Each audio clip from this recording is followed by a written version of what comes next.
In retrospect, Charles's confession of adultery on the Dimbleby programme in 1994 was the biggest mistake he's ever made.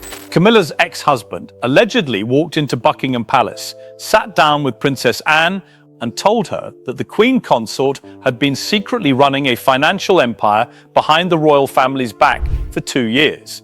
And the way this entire thing allegedly unfolded is one of the most extraordinary royal stories in recent memory. Picture a drizzly London afternoon.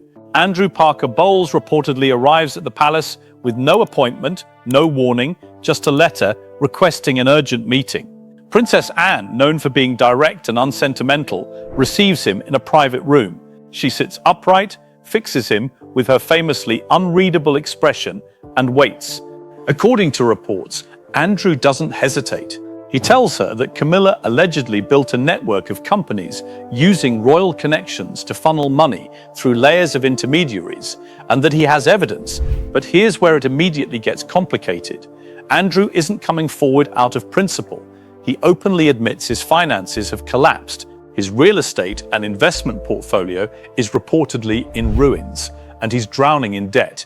He's not claiming to be a whistleblower. He's allegedly a desperate man trying to trade damaging information for protection. So right away, Anne faces a critical question. Is she dealing with a genuine source or a bankrupt ex-husband looking for a lifeline?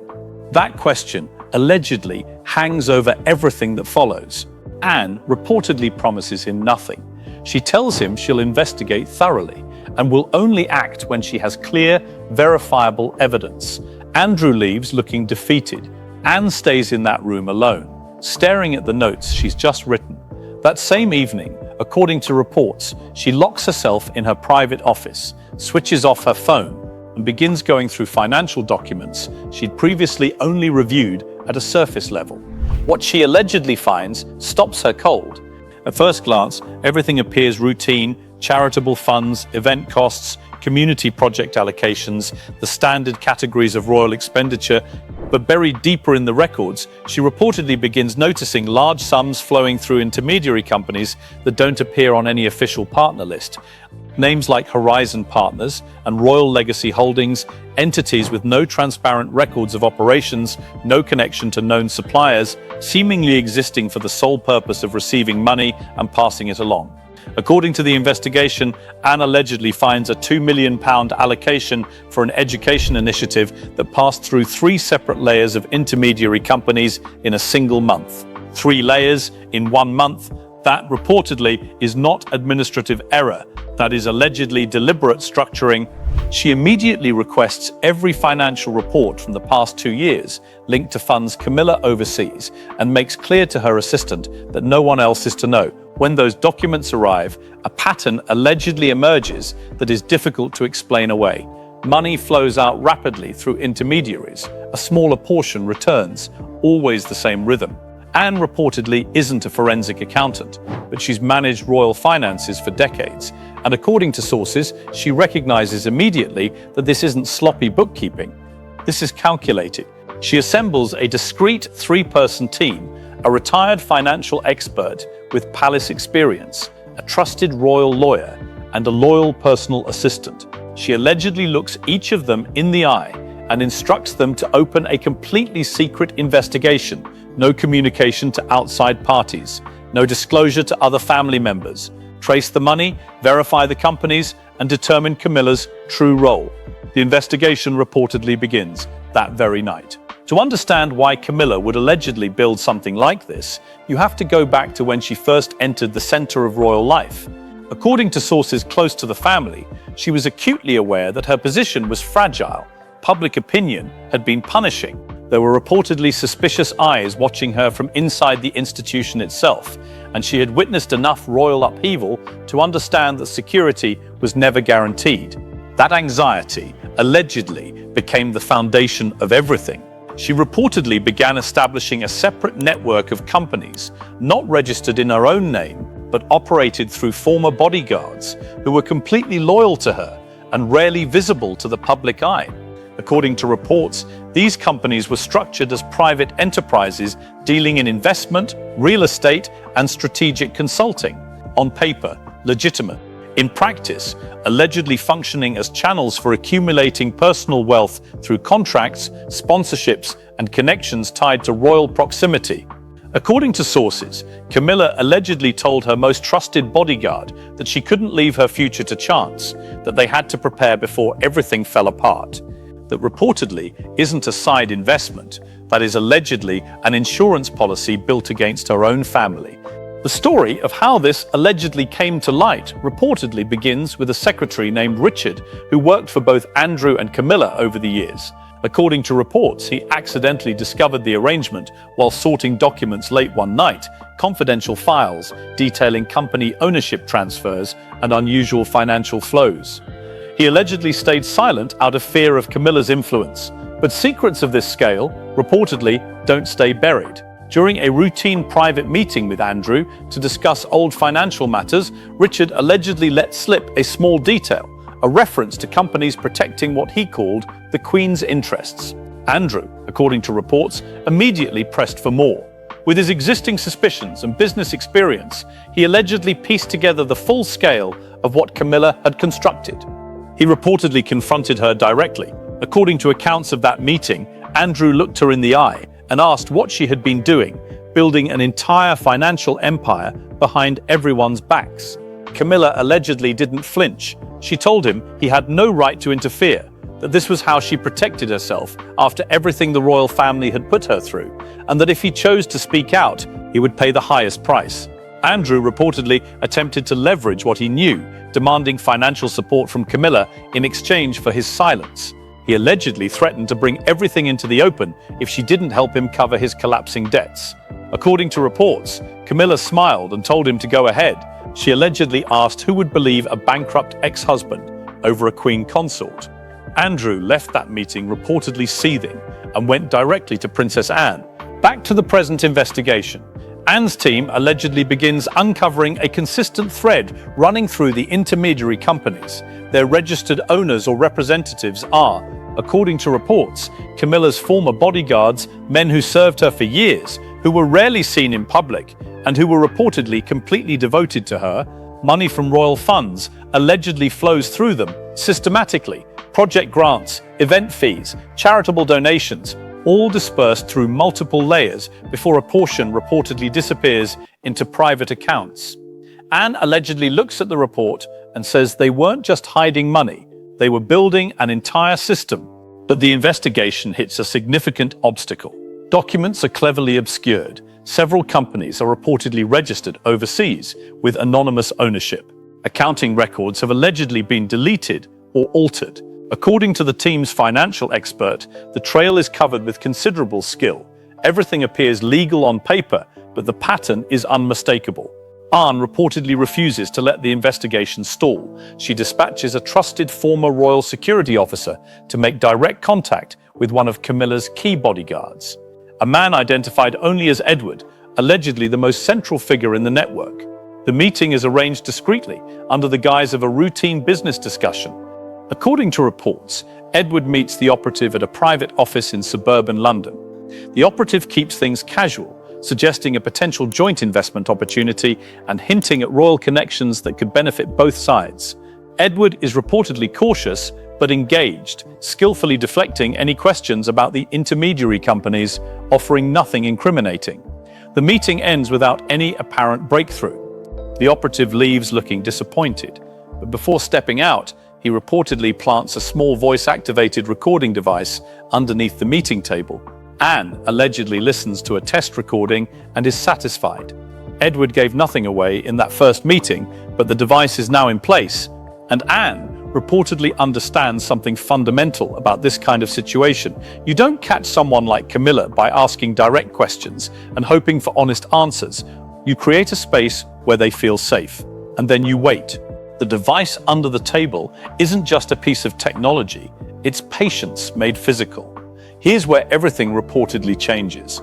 Camilla allegedly gets word of that meeting.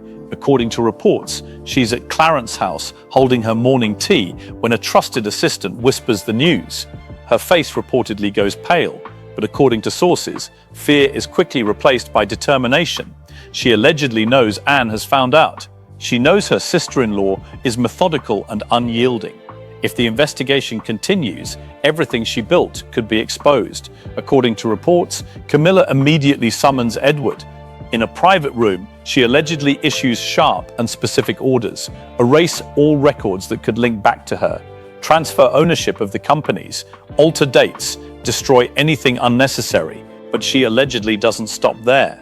According to sources, within hours, Camilla reportedly directs the drafting of new documents that transfer full management and ownership of the entire company network to Andrew Parker Bowles. The papers are allegedly forged with considerable skill, signatures and seals carefully altered. The struggling, bankrupt ex-husband is reportedly being positioned as the mastermind of the entire operation. Camilla allegedly tells Edward that since Andrew dared to accuse her, he will now bear everything. She reportedly argues the public will readily believe a debt-ridden ex-husband is trying to drag his former wife down with him. That same afternoon, according to reports, Camilla arrives at Edward's private office to lay out the full plan in detail.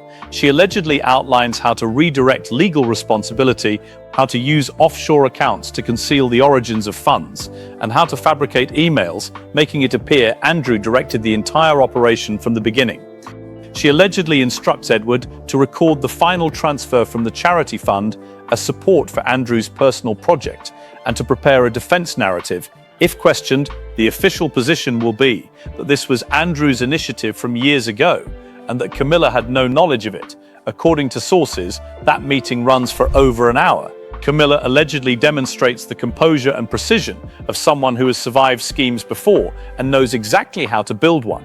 She leaves the office with a confident smile, reportedly believing she has neutralized the threat. But underneath that meeting table, the recording device planted by Anne's operative is still running.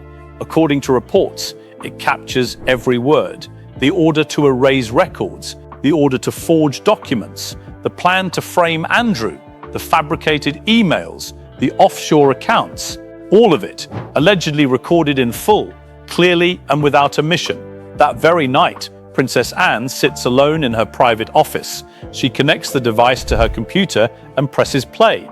According to reports, Camilla's voice fills the room.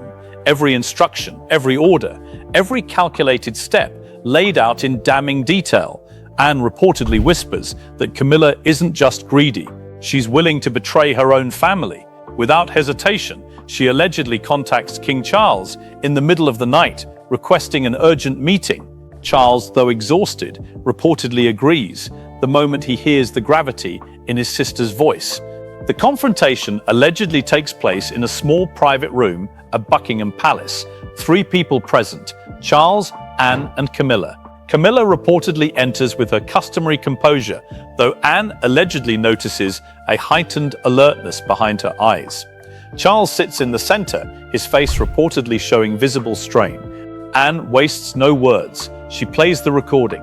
Camilla allegedly turns pale as her own voice echoes back at her. She attempts to steady herself, reportedly claiming the recording is fabricated, insisting that Anne is orchestrating a campaign against her, and pointing the finger at Andrew. Anne reportedly stands and responds with measured precision. She lays out the evidence step by step: full transaction records, testimony from Secretary Richard, and the recording itself. According to reports, she presents it plainly. Camilla allegedly built a secret company network to extract personal benefit from royal connections over 2 years. When the investigation began closing in, she allegedly rushed to construct forged documents to frame someone else. The evidence, Anne reportedly says, is unambiguous. Camilla allegedly shakes her head, still attempting to deny it. She argues she was only protecting herself, that the royal family never truly accepted her, that she had to secure her own future. Charles reportedly remains silent for a long time. According to sources, the evidence before him is overwhelming. He finally looks at his wife and asks how she could do this.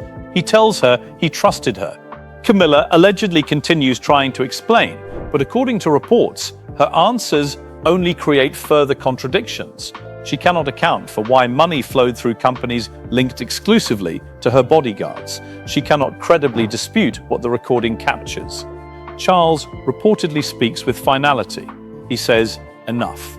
According to sources, he announces that all unofficial support for Camilla's personal network will be immediately cut. A comprehensive internal financial review will be opened. Camilla will face a formal investigation. He will not allow this to continue damaging the institution. Camilla allegedly collapses, her face ashen, shoulders trembling. She looks at Charles with what witnesses reportedly describe as pleading eyes. He shakes his head. In that moment, according to reports, everything Camilla allegedly spent years constructing, the financial network, the influence, the hidden assets, the security of her position, is on the verge of unraveling. The confrontation ends in silence. Camilla reportedly leaves the room in a daze. Charles remains seated, head in his hands. Anne stands at the window, looking out over London. What's so striking about this entire situation, if the allegations prove true, is the profound irony at the center of it. Camilla allegedly spent years building a financial shield because she was afraid of being pushed aside. But the act of building that shield created the very evidence that is now reportedly pushing her aside. Andrew came forward not out of conscience, but out of desperation. Yet his information allegedly gave Anne exactly what she needed to begin pulling on the right threads. And the recording, allegedly capturing every detail of Camilla's counter-operation, only exists because Camilla felt safe enough to speak freely. She thought she was in her most trusted inner circle, and she allegedly spoke without restraint. According to reports, that single hour of conversation undid years of careful construction.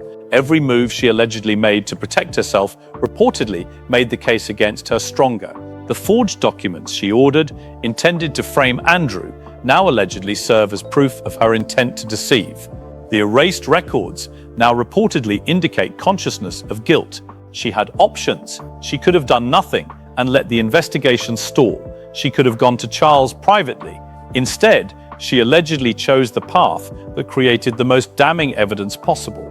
And she did it in the room she didn't know was being recorded. The empire she reportedly built to protect her from everyone around her may ultimately be the very thing that left her completely exposed.